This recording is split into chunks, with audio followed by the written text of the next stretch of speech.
I really don't rate Scotland. I think that Scotland will be beaten by Germany by 4-0, and it's going to be a light work. Germany is going to win this game straight win. Mind you, Germany are favourites for the tournament, and they are the host nation. They want to do a host and win. In this video, I'll give you 5 things I learned from Germany versus Scotland. Germany 5, Scotland 1. So let's get started now, guys.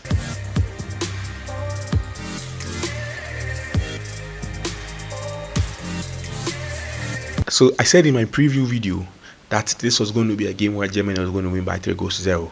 If you check Germany's form going into this game, you know that Germany is really a very well balanced squad.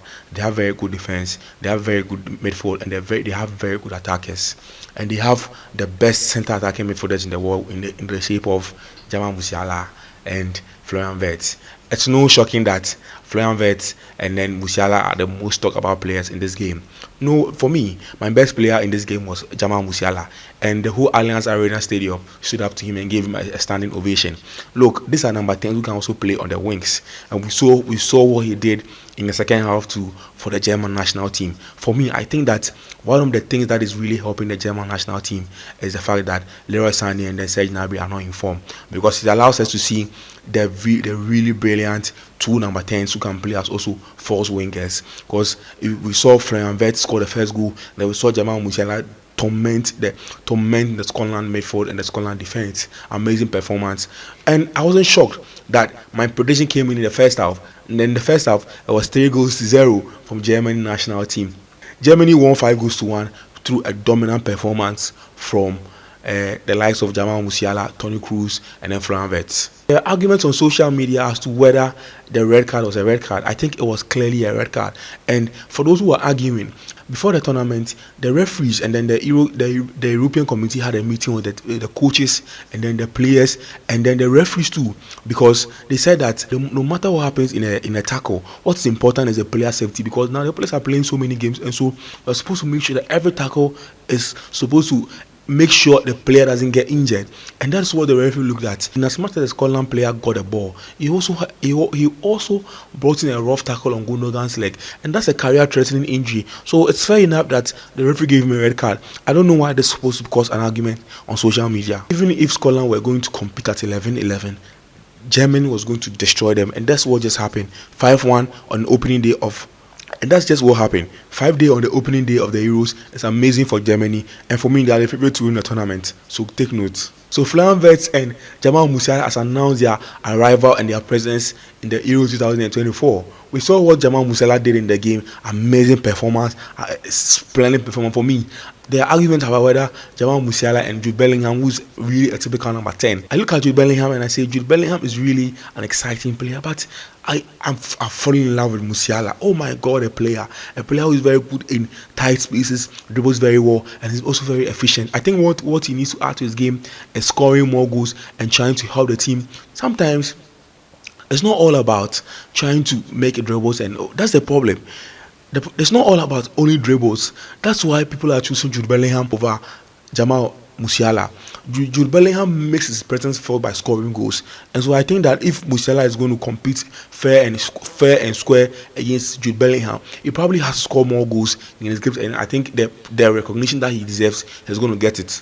You could see that Germany were playing with two number 10s, but then also they could also play as a wingers in the game, and then Julian Nagelsmann offered them the chance to be interchanging their positions. So Musiala can be on the left at 1 minute, and then Wirtz will be on the right at the following minute, and then the next 10 minutes they've interchanged positions. It tells you that Nagelsmann has given them freedom to do whatever and express themselves on the field. I think these two boys are going to cause problems for bigger teams in this Euro. Can't believe Toni Kroos is retiring so soon. I watched him play for under 17 for Germany, and so soon he's just retiring. I think he has like 5 years more in his legs. But even if his legs are getting tired, the ball brain, the intelligent brain, he has it in his head. Oh my God, the player! He attempted 102 passes and he missed only 1 pass in a 90-minute game. What a clean player! A masterclass of passing in the middle. And I think that's the profile that Germany were missing to make their team complete. And with Toni Kroos in the middle, Germany is going to cook in this tournament. Watch out France, watch out England, because with Toni Kroos in the midfield, with Gundogan moving into the boxes, trust me, if they start with Niklas Füllkrug as number 9, they will probably torment many teams in Europe this season. I have one problem in football right now. I don't understand why when players are about to play penalty kicks, they hesitate before they play the penalty. They start out before playing a penalty. And if you watch this penalty, you saw that Kai Havertz before playing the penalty held on for a while. The goalkeeper moved and then he kicked the ball. I think for me that's a cheat. Because how can you play penalty in that style? And that's what we are encouraging, because that's what Cristiano Ronaldo did in the past. That's what Bruno Fernandes is doing now. And that's what Jorginho's playing style of penalty kicks is. I think it's really something that we have to discourage, because the goalkeepers move in the opposite direction, and then the players also move in the opposite direction, and then it results in a goal. How are goalkeepers supposed to save that penalty when you are going to start out before playing the penalty kicks? I think honestly it's a bit unfair on the side of the goalkeepers, and something has to change in this rule in football. I think for Germany to go far in this tournament, they just need Wirtz and then Musiala to be very fit for this tournament. If these two guys are fit for the tournament, I think they can really go far.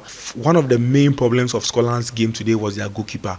Look, if the goalkeeper was able to save the first shot from Wirtz, I mean, they could have held it. They could have been in the game for a while. Angus Gunn didn't really help the Scotland defense, and they are calls in the Scottish media to drop him. Look, I think he has to really up his game in the next game and make sure Scotland can get at least a win or a point in the next game, so that they can be one of the best third place teams in the Europe. This game was going to be a game of mismatch. Scotland are not on the level of Germany. I mean, in European football, in terms of clubs produced, in terms of the quality of their leagues, Germany is 4th in Europe, and then Scotland is 17th in Europe. It tells you the gap, the big gap in terms of the quality of players, in terms of the quality of coaches. It's just going to be a big gap, and they were the host nation. So I think 5-1 is a fair. I think 5-1 is a fair result for both sides, and Scotland has to work on their defense and work on how to attack and score more goals. The funny thing is, they had 0 shot on target, but they got 1 goal. I mean, they should just take it as a consolation, rework certain things and come back. We'll be waiting for them in the match day 2 of the Euro tournament, and I think Germany will go far. Let me know what you think about this in the comment section. The best is yet to come. Bye for now.